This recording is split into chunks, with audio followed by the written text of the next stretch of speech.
Olá, bom dia, paz a todos. Vamos à leitura de um texto para a meditação. Encontramos no livro do profeta Isaías, no capítulo 55, os versículos 8 e 9. Assim está escrito: Porque os meus pensamentos não são os vossos pensamentos, nem os vossos caminhos os meus caminhos, diz o Senhor. Porque assim como os céus são mais altos do que a terra, assim são os meus caminhos mais altos do que os vossos caminhos, e os meus pensamentos mais altos do que os vossos pensamentos. Esse é o texto que vamos meditar nesta oportunidade, falando sobre os pensamentos divinos e os pensamentos humanos, dentro de 4 pontos que podemos observar na palavra de Deus, comparando o pensamento divino e o pensamento humano, e observando quão diferentes eles são. Nós observamos aqui, nesta primeira leitura que fizemos, o Senhor Deus, através do profeta Isaías, anunciando a todos os povos qual é a qualidade dos seus pensamentos, dizendo que os seus pensamentos não são os pensamentos dos homens, e nem os seus caminhos, os caminhos dos homens, dando-nos aqui um direcionamento de que há uma diferença entre o pensamento de Deus e o pensamento humano, entre o coração de Deus e os caminhos de Deus, e os caminhos do homem. E para o comparativo, a distância e a diferença entre um e outro, o Senhor comparou aqui dizendo o seguinte: porque assim como os céus estão mais altos do que a terra, nós não sabemos a distância da terra ao céu. O Senhor diz: assim são os meus caminhos mais altos do que os vossos caminhos, e os meus pensamentos, de igual forma, são mais altos do que os vossos pensamentos. Então, tudo o que nós pensamos e os caminhos pelos quais trilhamos não são comparáveis com o caminho de Deus. O caminho de Deus, do nosso caminho para com o caminho de Deus, não há termo de comparação, de igualdade. Os caminhos de Deus estão acima do nosso. O pensamento de Deus está acima do nosso pensamento. Então, visto desta maneira, nós vamos entender, por exemplo, a diferença que há entre o pensamento de uma criança e de um adulto, de um filho para o seu pai, de um servo para o seu senhor. Os pensamentos são totalmente diferentes de um para o outro. Então, nós observamos dentro disso, com relação a várias áreas da vida humana, este pensamento realmente ele vai se diferenciar. Por quê? Porque aqui já está dito que existe realmente uma diferença. Então, quando surgem essas diferenças, é porque nós, como seres humanos, não podemos, na nossa limitada compreensão, atingir a compreensão plena dos pensamentos e dos caminhos do Senhor. É exatamente por este motivo que Deus se torna imanente. Ele é transcendente. Os seus caminhos, os seus pensamentos são transcendentes, estão muito acima de nós. No entanto, Deus se mostra imanente. Ele se faz presente na vida humana e trabalha de tal forma que na nossa pequenez, finitude e limitação, podemos ter um lampejo do que seja o pensamento e o caminho de Deus, e que possamos trilhar por eles e seguirmos adiante, se atentarmos para os caminhos e os pensamentos de Deus, que, segundo a palavra dita a Jeremias, no capítulo 29 e o versículo 11, Jeremias deixou registrado assim, 29 e 11. Porque eu bem sei os pensamentos que penso de vós, diz o Senhor, pensamentos de paz e não de mal, para vos dar o fim que esperais. Então, observe, os pensamentos de Deus são totalmente diferentes dos pensamentos humanos. Quando entendemos isto, que existe esta diferença, essa distância entre o pensamento de Deus e o nosso, nós vamos observar dentro de alguns pontos o que é que a humanidade pensa sobre algumas coisas. Por exemplo, nós podemos avaliar qual é o pensamento do homem com relação ao pecado, qual é o pensamento do homem com relação à salvação, qual é o pensamento do homem com relação à vida presente e qual é o pensamento do homem com relação à vida futura. Em 4 destaques, vamos observar a diferença entre o pensamento divino e o pensamento humano. Entendemos que o homem tem agora o seu pensamento, o seu entendimento, sentimento e vontade limitados, corrompidos, manchados e degradantes, como consequência do pecado, porque o pecado, ao entrar na vida humana, ele abundou, ele entrou e entronizou-se em todas as esferas da vida humana. Esta é a razão porque Paulo deixou escrito aos Romanos, dizendo o seguinte, que onde o pecado abundou, a graça superabundou, para tirar, inocular e eliminar os efeitos do pecado na vida humana, só mesmo a manifestação da graça de Deus, trazendo salvação a todos os homens, aí é possível haver uma transformação e purificação da mente, do entendimento, do pensamento, do sentimento e da vontade. É bem verdade que na vida terrena que aqui temos, não atingiremos a plenitude total. Por isso, esta diferença entre o conhecimento de Deus e o conhecimento dos homens, entre os caminhos de Deus e o caminho dos homens. Mas passemos a meditar dentro destes 4 destaques que falamos. Primeiro, com relação ao pecado. Qual é o pensamento humano?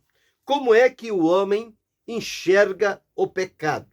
Nós encontramos o seguinte, que o homem crê que ele é realmente suficientemente bom para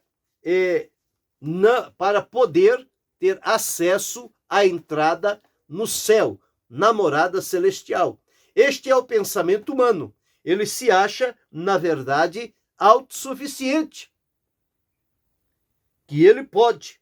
Então, neste sentido, ele se julga que não é tão pecador assim, que através da sua vida, do seu pensamento, da sua avaliação, ele tenha condições e merecimentos para entrar no céu.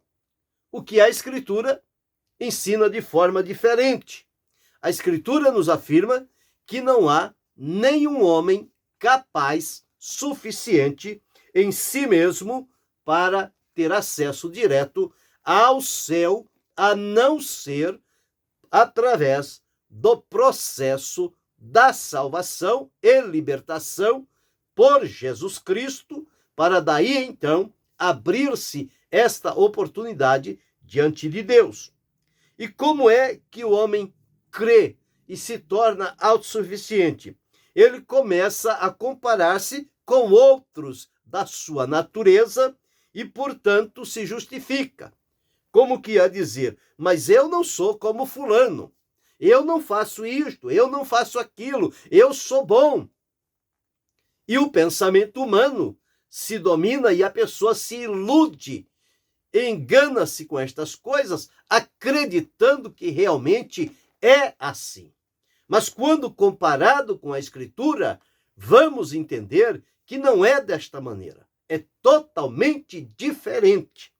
E crê também que as suas maldades, elas não são tantas assim, a ponto de levá-los ao merecimento, ou seja, às consequências do castigo.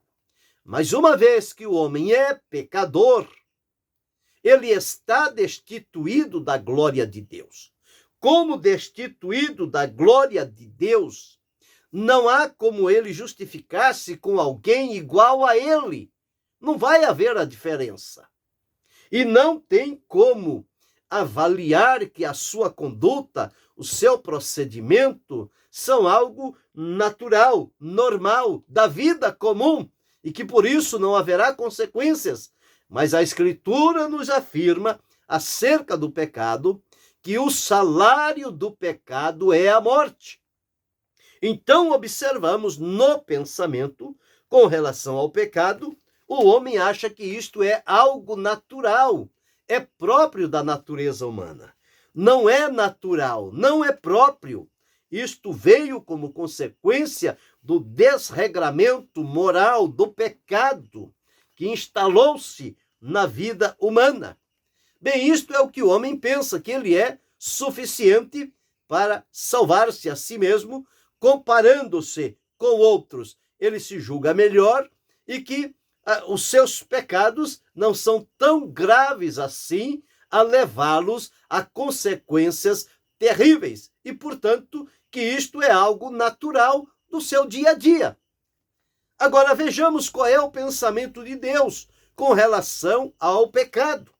O pensamento de Deus, à luz do que está na Escritura, é que todo pecado cometido traz consigo um salário, uma consequência. Como eu já disse, o salário do pecado é a morte. O pecado destituiu o homem da glória de Deus. Não há um justo, nenhum sequer diante de Deus. Não há ninguém que busque o bem. Então este é o pensamento de Deus com relação ao pecado. E quando se ofende em uma parte, isto atinge o todo. Não é porque a pessoa falha em uma e em outra se mostra suficiente que uma vai apagar a outra. Não. Tudo origina-se na visão e no pensamento que temos com relação ao pecado. Pecado continua sendo inimizade, rebelião, porfia, iniquidade, impureza, errar o alvo. Portanto, pecado é um obstáculo. E o pecado, ele é real. Há pessoas que querem negar a existência do pecado no mundo. Mas o pecado existe a partir do momento em que houve a desobediência e a rebeldia do homem a uma orientação de Deus. E a Escritura afirma, e todos nós, em sã consciência, percebemos que nós estamos aquém do pensamento de Deus. E com relação ao pecado, o que é verdadeiro não é o que eu penso a respeito do pecado, mas é o que Deus diz. Qual é o pensamento de Deus demonstrado na Escritura com relação ao pecado? É este que vimos, que o pecado, ele é cruel, ele merece a consequência final, que é a morte, e por fim morte eterna, separação eterna de Deus, de que não há um justo sequer, Não há quem se auto-justifique diante de Deus. E, por fim, que o pecado é uma ofensa grave à santidade de Deus. O segundo destaque, o pensamento do homem. Já vimos o primeiro com relação ao pecado. O segundo com relação à salvação. O que é que o homem pensa com relação à salvação? Ele pensa que pode promover a salvação por si mesmo. Ou seja, ele pode se auto-salvar ou salvar-se a si mesmo. De que maneira ele alimenta este pensamento? Procurando fazer o melhor que ele pode. Isto em primeiro lugar. Segundo lugar, sendo sincero quanto à religião que professa. Mas nós entendemos, à luz da palavra de Deus, que todas as iniciativas do homem não chegam a Deus, porque ele está marcado por conta do pecado. E o pecado é o maior impedimento à salvação do homem. Por isso, há necessidade de um Salvador, de um libertador, que não é o homem próprio. Ele não pode se autossalvar. Ele não pode confiar que, vivendo na prática da religiosidade, ele está no caminho da salvação. Não. O pensamento de Deus com relação à salvação é que só em Cristo o homem pode encontrar e receber a salvação perfeita, gloriosa e eterna da parte de Deus. Então, salvação só em Cristo. Só Cristo salva. E as boas obras, elas não salvam. Boas obras não são contadas para a salvação. A palavra de Deus afirma, porque pela graça sois salvos por meio da fé. E isto não vem de vós, não vem das obras, para que ninguém se glorie. Então, não é através do homem gloriar-se que recebe a salvação. Este é o pensamento de Deus. Salvação unicamente em Cristo, independente das boas obras que o homem possa fazer para querer se justificar diante de Deus. O terceiro destaque em relação à vida presente. Qual é o pensamento humano em relação à vida presente? O homem, no seu ser, ele pensa que esta vida terrena é tudo o que existe para se viver. E quando ele pensa que esta é a vida, ele entrega-se a todo tipo de situações que se apresentam dele para desfrutar no seu pensamento alegria, gozo, satisfação e com isto então ele possa estar assegurando e vivendo da melhor maneira a vida presente. Porém, o pensamento de Deus é que esta vida presente é uma vida que nos foi dada por Deus e nela Deus se apresenta e coloca diante de nós o seu plano e o seu propósito, dando-nos uma oportunidade. E através desta oportunidade, recebendo a salvação através de Jesus Cristo, possamos desfrutar aqui em vida, na terra, uma vida de plena paz e comunhão com Deus. Isto só se torna possível através de Jesus. O homem não pode viver por si mesmo a vida presente. Se ele viver da maneira como segue, ele estará eternamente separado de Deus. É preciso prestarmos atenção ao conselho de Deus, ao pensamento de Deus com relação à vida presente. Ela é uma vida onde desfrutamos a salvação, a vida eterna, a vida abundante, plena, frutífera e realizada. Porém, a eternidade vai nos mostrar o valor eterno desta vida com Deus. Então, no presente, precisamos viver de tal maneira que os pensamentos e os caminhos de Deus sejam colocados diante de nós e possamos caminhar por eles e buscar compreender, ainda que na nossa finitude, partículas do pensamento de Deus a nosso respeito. E por fim, acerca da vida futura. O que é que pensa o homem acerca da vida futura? Ele crê que o futuro é incerto, que após terminar esta vida, com a morte, acabou-se tudo, nada mais subsiste. Este é o pensamento humano. Ele acha que tem unicamente esta vida física para viver e, terminando-a, acaba-se tudo, cai tudo no esquecimento. Mas o pensamento de Deus é que esta vida física humana é uma vida temporária, limitada por anos, segundo o propósito de Deus. Mas há uma promessa de uma vida eterna com Deus.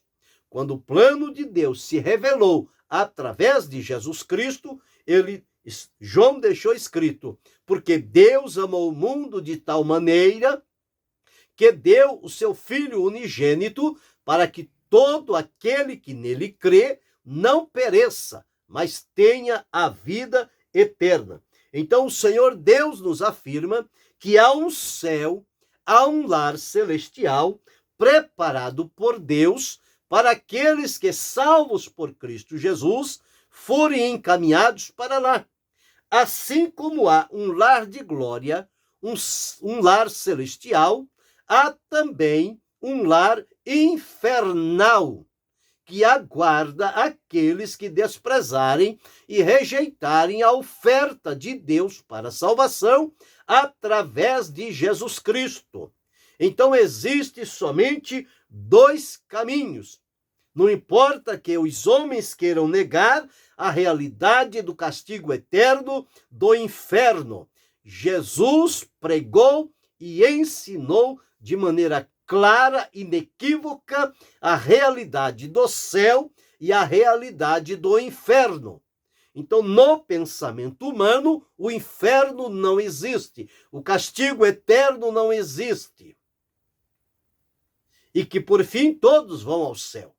Mas o pensamento de Deus difere do pensamento humano. No pensamento de Deus, se não houver, através de Jesus Cristo, a receptividade da salvação, esta pessoa não estará direcionada a um lar de glória, ao céu, à presença de Deus, para desfrutar com ele e nele a eternidade. E, portanto, haverá um outro destino, é a morte eterna, é o chamado inferno, separação eterna de Deus. Então só existe dois caminhos: céu e inferno, salvação e perdição. Não há um terceiro caminho. Portanto, com relação à vida futura, o pensamento humano também ele é distorcido, comparado-se ao pensamento de Deus. Por isso que o Senhor, através do profeta Isaías, deixou registrado: os meus pensamentos não são os vossos pensamentos, nem os vossos caminhos, os meus caminhos. Por quê? Assim como os céus são mais altos do que a terra, assim são os meus caminhos mais altos do que os vossos caminhos, e os meus pensamentos mais alto do que os vossos pensamentos. Então nós observamos aqui, em 4 destaques, esta grande diferença do pensamento humano para o pensamento divino. Com relação ao pecado, o homem acha que o pecado não existe, que ele é autossuficiente para justificar-se e merecer ir à presença de Deus. O que Deus afirma é que o homem é pecador e está perdido. Com relação à salvação, o homem acredita que pode salvar-se a si mesmo. O pensamento de Deus é que a salvação só é possível unicamente através de Jesus. Com relação à vida presente, o homem pensa que é tudo o que existe e que, morrendo, termina-se tudo. mas com relação à vida presente, para gozar e desfrutar com tudo que oferece, o pensamento de Deus é que esta vida, ela é como uma preparação para que tenhamos a vida futura com Deus, a vida eterna. E com relação à vida futura, o pensamento do homem é que, conforme disse, morreu, acabou. Para Deus, a vida futura, ela continua, ou direcionada para o céu ou para o inferno. Aí está a diferenciação entre o pensamento humano e o pensamento divino. Que possamos procurar conhecer o pensamento de Deus demonstrado nas Escrituras e que a nossa vida esteja fundamentada nos pensamentos e no conhecimento que Deus revela de si mesmo através da Escritura, e não venhamos a confiar na nossa finitude, na nossa mente, na vida pecaminosa e corrompida, de que tudo se resolve por aqui mesmo. Não. Nós dependemos de Deus para nos conduzir com relação ao pecado, com relação à salvação, com relação à vida presente, com relação à vida futura. Isto encontramos na Escritura, para que possamos seguir adiante. Se você ainda não o serve, aqui está o pensamento de Deus totalmente além e mais profundo do que o pensamento humano. O homem não pode negar o pecado, porque ele tem na sua vida experiências do pecado. Não pode negar a salvação oferecida por Deus através de Jesus. Não pode negar a vida presente que Deus lhe deu, que é uma vida de preparação para a vida eterna que Deus prometeu nas Escrituras Sagradas e que podemos e devemos desfrutá-la através do Senhor Jesus. Portanto, fica para nós esta diferença entre o pensamento divino e o pensamento humano. E que Deus continue abençoando-nos em Cristo Jesus, não só hoje, mas para todo sempre. Amém.